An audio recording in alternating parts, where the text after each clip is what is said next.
The bull elephant stands motionless in the shade of a lone acacia, and along the ridge of his back, several patches of skin have swollen into hard, raised lumps.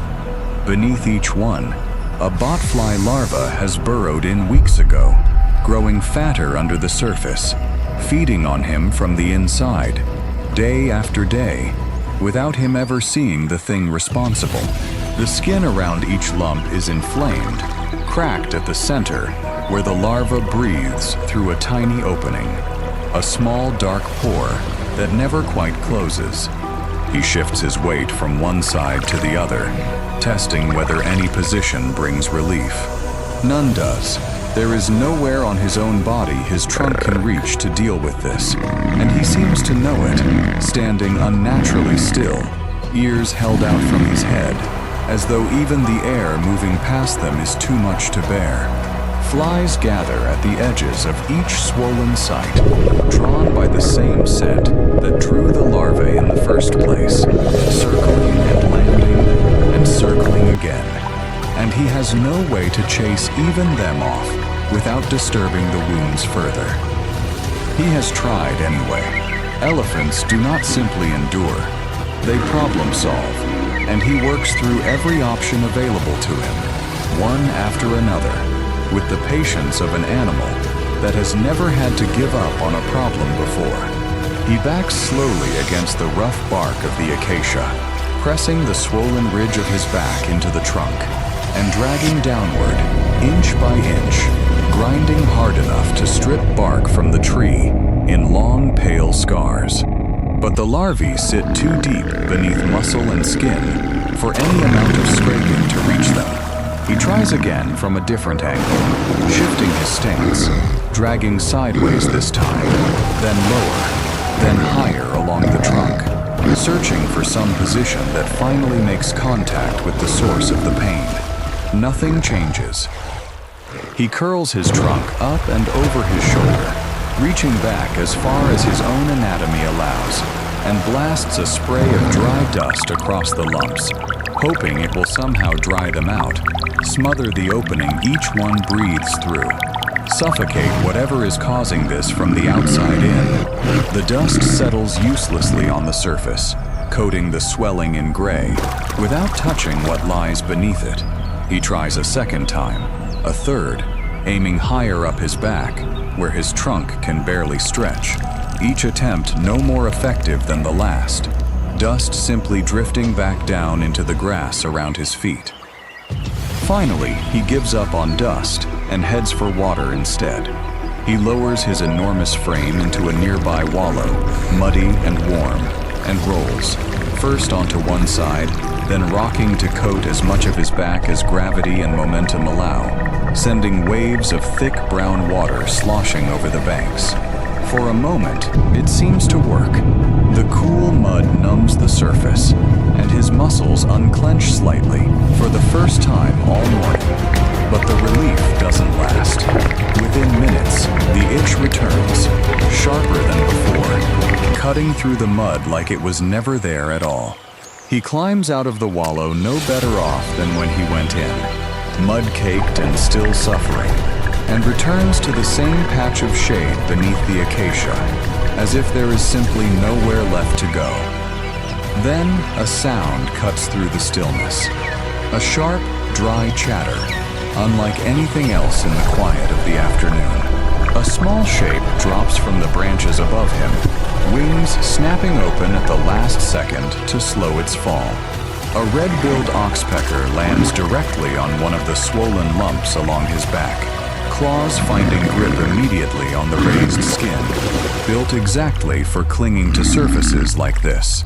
It does not hesitate, does not test the ground first, the way the elephant might expect.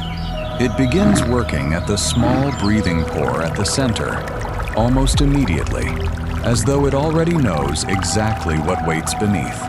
More birds follow within moments, dropping from the same branches, spreading out until half a dozen swollen sites along his back are being worked at once.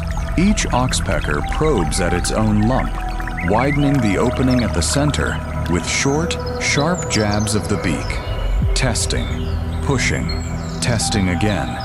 And this is where the story stops being simple. These birds are not here to gently soothe him.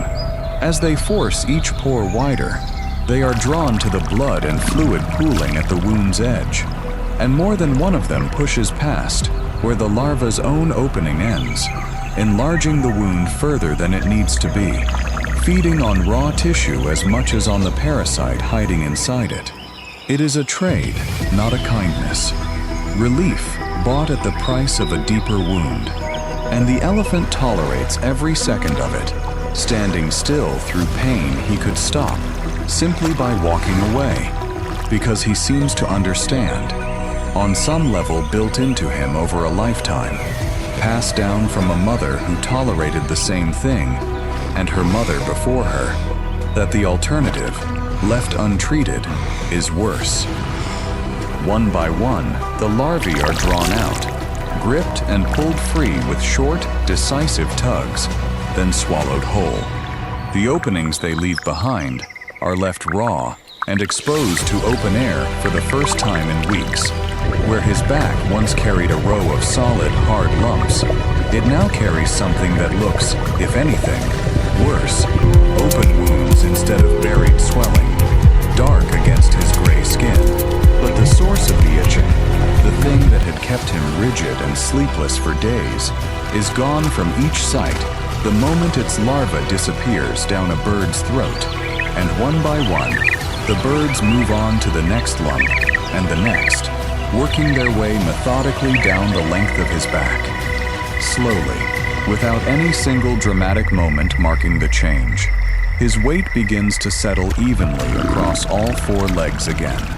The muscles along his back, which had not stopped twitching since morning, finally go still. His ears drop back into their normal resting position. He exhales, long, low, audible even at a distance, and stands in a stillness he has not managed in days. Not the frozen, guarded stillness of pain held in check, but something closer to actual rest, the kind that only comes once a body has stopped fighting itself. For the elephant, what he has gained is relief that comes bundled with new damage, an uneasy trade rather than a clean rescue, pain exchanged for a different kind of pain that will, eventually, heal on its own, scarring over in the weeks ahead the way every wound on him eventually does. For the oxpecker, it is a meal found nowhere else on the savanna, larva and flesh both. A food source that exists only because something else is suffering, and one the bird will return to check on tomorrow and the day after, until the wounds close for good. For the wider herd moving slowly through the grass nearby, these same birds remain something more than opportunists. An early warning system too, screaming and scattering at the first hint of a predator, long before the elephants themselves would notice. A debt repaid in a different currency entirely, one call at a time. Out here, survival rarely comes without a cost attached to it somewhere. Even relief, when it finally arrives, can leave a mark of its own behind. And the animals that endure longest are not the ones who avoid that cost, but the ones who learn, generation after generation, exactly when it's worth paying.